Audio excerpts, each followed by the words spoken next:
memutuskan dulu, saya nggak bisa menyusui, tapi minta pertolongan, butuh pendampingan, butuh support. Kalau bagaimana ASI disekresi lancar endaknya itu terutama hormon oksitosin, dan hormon oksitosin itu sangat-sangat dipengaruhi oleh psikis.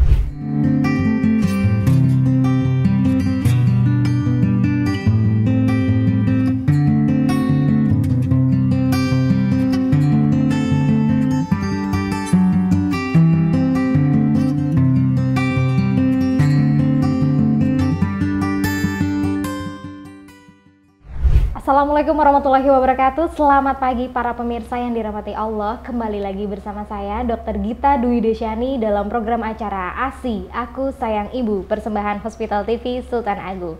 Tayangan ini menghadirkan, membahas dan pengetahuan dan informasi seputar kesehatan ibu dan anak.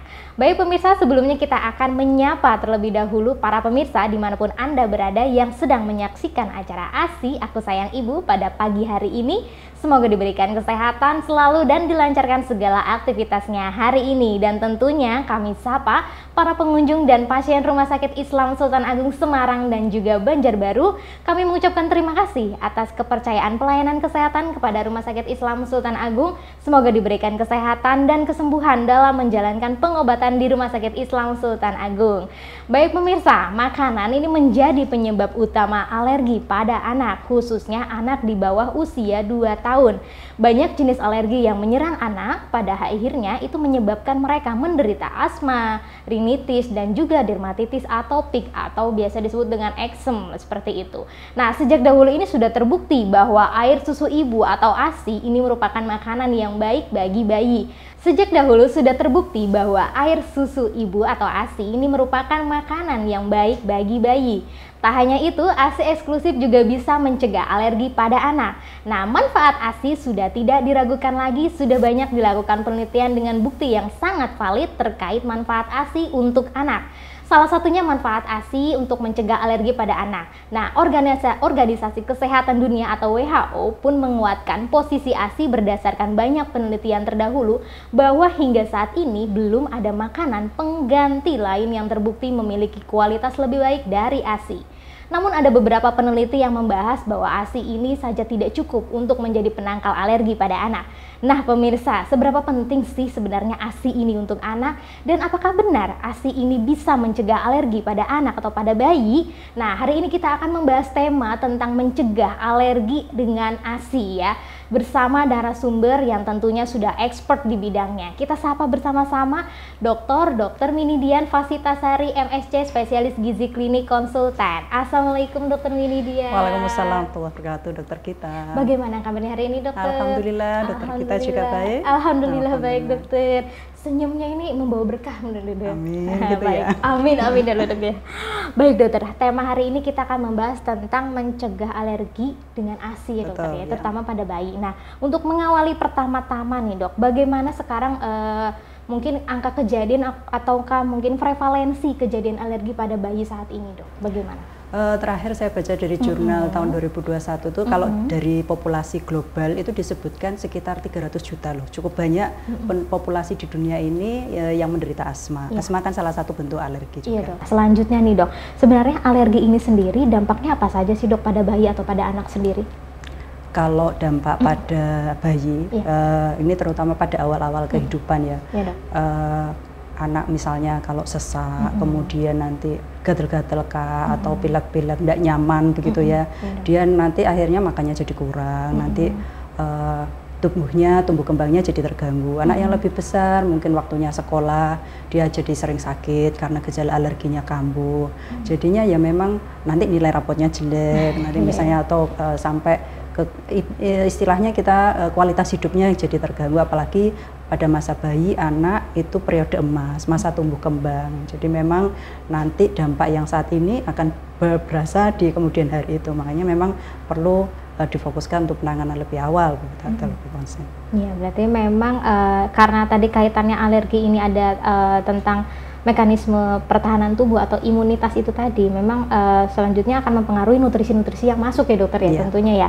Nah sekarang ini Dok, kalau tadi pembahasan di tema utama kita adalah mengatasi alergi dengan ASI. Nah sebenarnya kandungan ASI ini apa aja sih Dok? Kok sampai Wah, istimewa sekali ASI iya. ini, Dok. Kalau bahas ASI itu memang istimewa Luar biasa ya, Dok. Luar biasa, Masya Allah. Kalau jurnal menyebutkan dia sebagai spesies specific food. Jadi makanan yang memang diciptakan khusus secara spesifik untuk manusia. Bayi manusia ya sudah dilengkapi oleh nutrisi yang dari ibunya langsung, yaitu ASI. Apa istimewanya ASI? Tadi sudah di awal dokter kita menyampaikan banyak sekali manfaat ASI, tapi wabil khusus hari ini kita bicara tentang alergi. Pertama, ASI itu dari kandungan makro dan mikronutrien dulu. Tapi lebih awal dari situ adalah ASI yang pertama kali keluar dari payudara ibu adalah kolostrum. Kolostrum ini orang Jawa mungkin menyebutkan sebagai ASI jolong. Dia keluarnya tidak terlalu banyak, warnanya juga keruh dan hanya beberapa hari awal. Justru kolostrum inilah yang kaya akan antibodi. Ibaratnya bayi itu yang baru dilahirkan bisa jadi belum sempurna begitu ya. Terus oleh ibunya ini dititipi antibodi yang disekresi melalui ASI supaya nanti dikonsumsi oleh bayinya, supaya bayi ini mendapat antibodi nih dari ibunya supaya dia lebih bagus untuk pertahanan di tubuhnya. Kemudian selang beberapa hari produksi ASI jumlahnya akan semakin meningkat sampai nanti beberapa minggu ke depan menjadi ASI yang matang. Nah, ASI yang matang ini atau ASI yang tadi sejak awal musim bulan itu sudah mengandung nutrien baik makro maupun mikro. Kalau yang paling dominan adalah kandungan karbohidrat dan lemaknya. Karbohidratnya dalam bentuk laktosa atau karbo yang disakarida ya istilahnya kemudian. Tapi ada juga jenis yang kita namakan HMO, human milk oligosakarida. Ini adalah suatu probiotik khusus yang memang dia bermanfaat untuk menstimulasi pertumbuhan bakteri-bakteri baik yang ada di usus bayi, sehingga nanti bakteri baiknya tumbuh berkembang baik. Sebaliknya bakteri jahatnya akan semakin menurun pertumbuhannya, sehingga pertahanan usus bayi akan semakin baik. Dan kita tahu bahwa sistem imun di tubuh kita itu yang paling banyak posisinya adalah di usus, gut associated lymphoid tissue. Nah, itu juga akhirnya sistem kekebalan di tubuh kita yang ada di usus ini lebih bisa berkembang dengan baik dan nanti akan membantu memproteksi secara keseluruhan. Belum lagi nanti lemaknya, asam lemaknya itu juga nanti akan membantu pertumbuhan bayi dan juga membantu fungsi otak. Kemudian ada beberapa bentuk protein. Banyak ini dokter kita kok. Luar biasa nih, Dok. Protein ini contohnya glikoprotein itu ada yang kita kenal sebagai laktoferin. Laktoferin ini bertugas untuk mengikat zat besi. Kita tahu bahwa zat besi itu sangat disukai oleh bakteri patogen. Kalau zat besi itu diikat oleh laktoferin ini, akhirnya kan patogen nggak ada yang nempel di zat, maksudnya nggak berkembang dengan baik. Terus patogen juga nggak bisa nempel di dinding-dinding usus kita. Jadi akhirnya bakteri atau patogen itu tadi nggak jadi membuat penyakit gitulah katakanlah. Terus juga ada laktaderin. Laktaderin ini protein yang khusus untuk melawan virus secara umum, terutama virus-virus yang menyebabkan diare.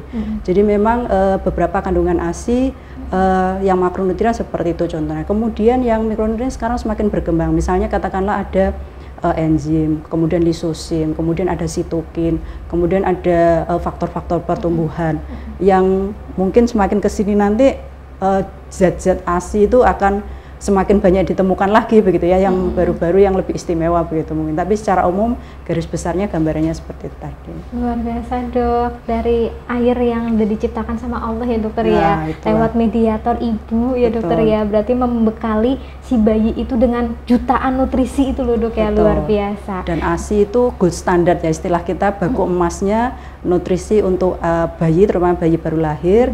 Dan kalau Quran kan sudah menyebutkan di Al-Baqarah 233 untuk para ibu hendaknya menyempurnakan menyusui anaknya hingga 2 tahun. Jadi sesuai dengan teori yang sekarang nih 1000 hari pertama kehidupan. Padahal Al-Quran tuh sudah ada dari ribuan tahun ya, lebih dari 1000 tahun betul, yang lalu. Betul, Dok. Berarti semua sudah tercatat di Al-Quran juga ya, dokter ya. Bahkan kewajiban menyusui sampai usia 2 tahun seperti itu. Oleh karena itu juga kita memang kalau pada maksudnya bayi baru lahir langsung harus IMD, dokter ya. Inisiasi menyusui dini. Yaitu tujuannya biar tidak ketinggalan kolostrumnya itu ya dokter. Betul, ya. dan Seperti juga itu. membantu ibu, menstimulasi ibu supaya ASINya nantinya lancar. Karena IMD itu soalnya ternyata bagus juga berhubungan langsung bahwa terkait dengan keberhasilan menyusui. Makanya kenapa IMD juga harus diterapkan. Betul dokter. Nah, makin luar biasa nih dok, makin mengetahui kandungan ASI kita tuh makin bersyukur gak sih dok ya, luar biasa sekali seperti itu.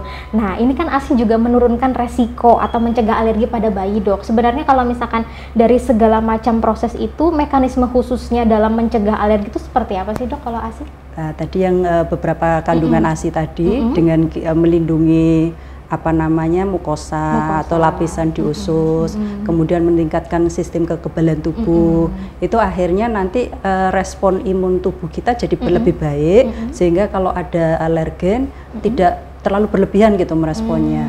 Jadi secara tidak langsung ASI memang melindungi terkait dengan kemungkinan timbulnya alergi tadi.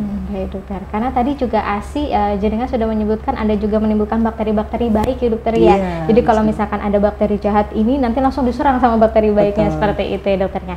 Nah sebenarnya kalau untuk alergi sendiri, faktor resiko yang mempengaruhi alergi pada bayi ini apa aja sih dok? Bisa karena memang faktor genetik dari orang tua begitu. Kemudian atau mungkin bayi belum terlalu mengenal belajar lah, masih belajar istilahnya terhadap alergen itu gitu.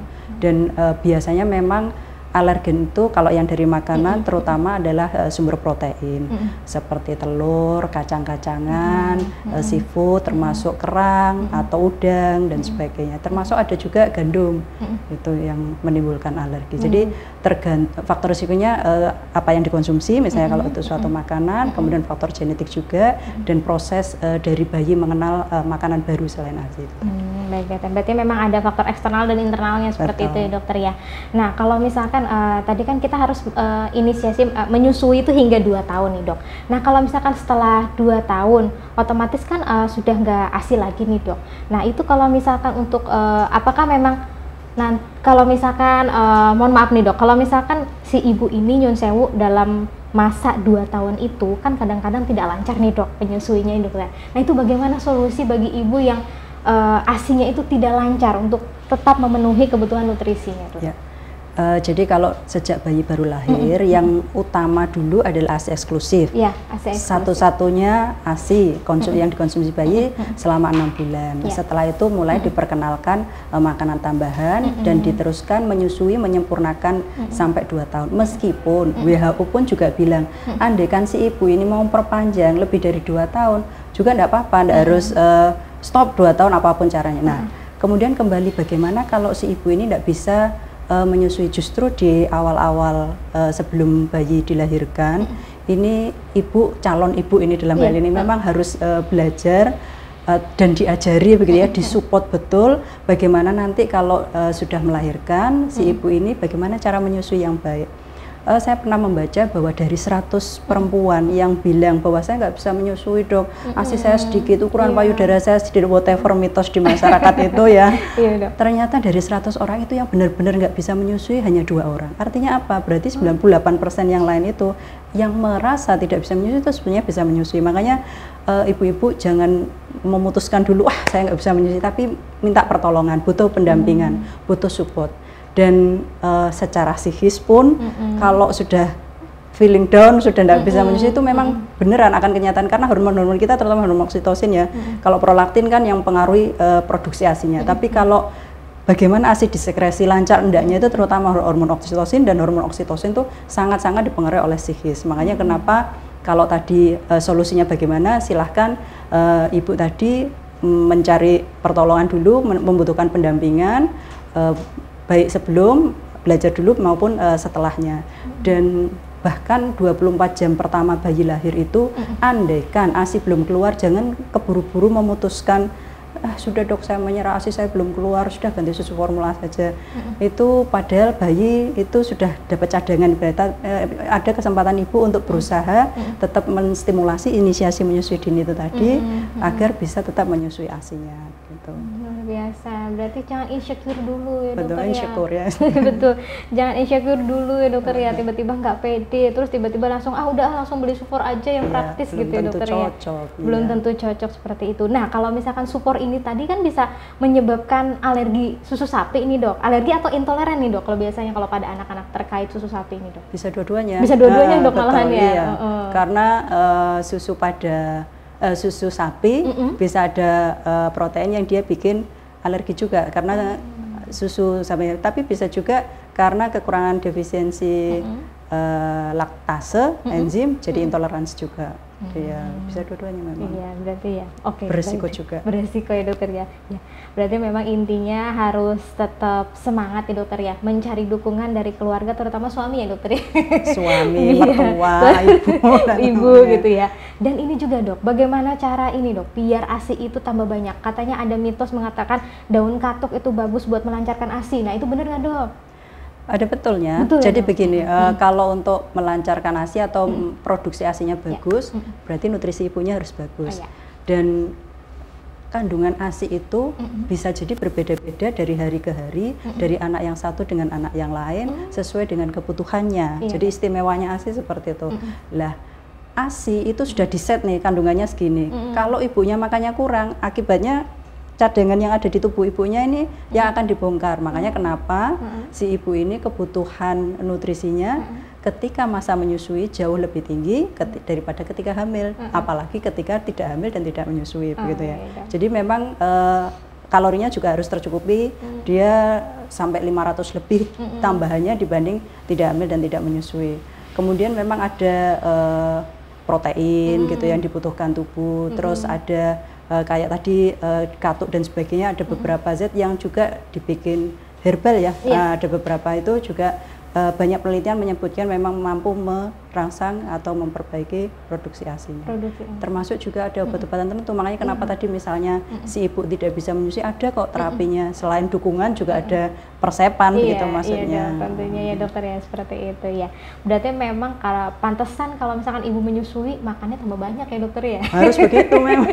Karena kan kadang-kadang, ih kok kamu makannya tambah banyak sih kalau habis menyusui? Ya memang kebutuhan nutrisinya lebih banyak ya dokter ya. Betul, tapi hebatnya kalau ibu menyusui itu dia akan lebih cepat kembali ke berat badan normal ketika sebelum hamil dibandingkan ibu yang tidak menyusui.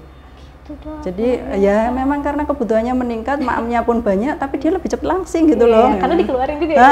Seperti itu ya, iya benar dok. Dan kalau misalkan ASI ini kan memang harus, kalau ini 2 jam sekali harus dikeluarkan. 2 jam sampai 3 jam 2 sekali. sampai 3 jam sekali seperti itu. Nah kalau misalkan akibatnya tentunya nanti bisa menyebabkan peradangan payudara seperti itu ya dokter ya. Nah kalau misalkan ada kesulitan dalam pengeluarannya, biasanya lebih bagusnya di perah seperti itu, mungkin menggunakan alat elektrik seperti apa lebih ini dok biasanya untuk solusinya dok? Kalau bayinya ada di rumah, kalau kita bersama bayi ya lebih baik disusukan. Kalau kadang kan ibu bekerja jauh dari bayinya, memang harus diperah. Diperah apakah pakai manual atau pakai alat, syukur-syukur ada alat baik. Tapi kalau nggak ada alat, pakai manual pun bisa gitu. Jadi tanpa alasan gitu loh, nggak ada alasan. Disarankan memang tetap bergantian kanan dan kiri, dikeluarkan 2 atau 3 jam dan ditampung supaya nanti bisa dimanfaatkan kembali untuk bayinya ketika di rumah. Kemudian kalau di kantor tentu support perusahaan atau support kantornya sangat bagus, ada tempat menyimpan ASI, ada tempat memerah ASI, kemudian sebelumnya juga ada fasilitas cuti dan sebagainya gitu intinya. Luar biasa dok. Tentunya memang kalau sebelum kita memiliki anak, terus hamil punya nanti melahirkan harus dibekali dengan pengetahuan ya dokter ya, apalagi kalau misalkan bagaimana cara menyimpan ASI yang baik dan lain-lain gitu ya dokter ya, seperti itu ya. Ya baik dokter. Nah untuk selanjutnya kalau misalkan tadi kan kita sudah membahas tentang bayi yang alergi susu sapi. Nah kalau misalkan ada bayi yang diare nih dok, kadang-kadang itu ada mitos ibu-ibu tuh nggak mau malah nyusuin, takut nanti tuh kalau dikasih susu malah tambah diare gitu dok. Namanya itu anggapan yang salah atau bagaimana dok? Kalau anak sakit, apapun sakitnya, diupayakan ASI tetap diberikan. Tetap jalan, harus. Meskipun anak yang namanya anak sakit, makanannya nanti berkurang, selera nafsu makannya berkurang, apalagi diare, risiko dehidrasi pada bayi lebih tinggi pada anak atau bayi ketika diare. Kemudian nanti ketika sudah mulai sembuh, baru dia ibaratnya apa ya, menyaur gitu ya. Yang tadinya kurang, makanya jadi lebih banyak. Jadi mau tidak mau ASI tetap harus diberikan. Untuk misalnya, jangankan kalau nggak diberikan nanti dia malah lemes, malah dehidrasi. Dan tentu saja mungkin butuh obat-obatan yang lain sesuai kebutuhan bayinya. Iya, baik dokter. Nah ini pertanyaan terakhir dokter ya. sekarang bagaimana caranya upaya orang tua untuk mencegah alergi pada bayi ini, Dok? Upaya kalau alergi ini pengobatan yang paling disarankan adalah mencegah pencetusnya. Jadi kalau kira-kira anak ini yang menyebabkan alergi apa, lah itu harus dicegah. Kalau misalnya sudah kadung kena, kemudian ya harus ditolong. Bisa jadi kalau alerginya berlebihan yang bisa menyebabkan shock, kan kita di istilah medis, itu berarti harus dibawa ke dokter dan harus mendapat suntikan untuk melawan alerginya begitu. Jadi ya yang utama memang menghindari alergi. Berarti lebih baik mencegah ya, Dokter ya. Lebih mencegah. Baik mencegah. Termasuk ASI tadi. Salah satunya. ASI itu bisa mencegah alergi ya, seperti itu. Baik Dokter. Nah, sebagai penutup, Dok, apa pesan-pesan yang ingin disampaikan kepada pemirsa yang sedang menyaksikan ini terkait tema kita hari ini, Dok? Silakan. Kepada para pemirsa, terutama para ibu ini ya, harus punya percaya diri, support gitu untuk bayi-bayi kita. Jadi tetap berikanlah ASI, terutama ASI eksklusif selama 6 bulan penuh di awal kehidupan bayi. Kemudian nanti setelah itu kita perkenalkan makanan tambahan satu demi satu untuk mengidentifikasi kemungkinan sebagai penyebab alergi sesuai dengan topik pada pagi hari ini tadi. Nah, setelah itu nanti dilanjutkan hingga umur 1 tahun, harapannya bayi sudah bisa mengkonsumsi makanan seperti makanan keluarga. Jadi masa transisi yang penting ini adalah selama 6 bulan kedua kehidupan bayi. Setelah itu ASI tetap diteruskan, disempurnakan sampai 2 tahun penyusuan, insya Allah. Gitu. Luar biasa, Dokter Minidian, luar biasa penjelasannya, Dok. Mudah-mudahan dari penjelasan ini para mom atau para calon orang tua nanti di sana lebih mengerti ya, Dokter ya. Lebih paham bagaimana manfaat ASI itu sendiri ya, Dokter ya. Dan juga jadi lebih tahu nih, Dok, solusinya apabila nanti ada ibu yang menyusui tapi nggak keluar-keluar. Jadi sudah tahu tempat solusinya harusnya kemana. Seperti itu ya, Dokter ya. Baik pemirsa, seperti yang sudah dipaparkan oleh Dokter Minidian, spesialis gizi klinik, bahwasanya ASI ini memiliki berjuta-juta manfaat ya, karena di dalamnya juga kaya akan nutrisi. Oleh karena itu diharapkan ya, ibu nanti setelah melahirkan itu wajib menyusui hingga 2 tahun dan tentunya ASI eksklusif selama 6 bulan seperti itu. Dan program pemerintah juga ada, tentunya ada inisiasi menyusui dini seperti itu. Harapannya nanti biar bayi itu mendapatkan kandungan kolostrum di dalam ASI-nya tersebut. Nah, jadi bagi para ibu jangan sampai insecure dulu kalau misalkan ASI-nya kurang lancar nih keluarnya ya. Tadi Dokter Minidian sudah menyarankan, bahkan sudah memberikan tips seperti itu. Jangan malu untuk bertanya, jangan malu untuk konsultasi karena semuanya insya Allah ada solusinya. Betul begitu ya, Dok ya?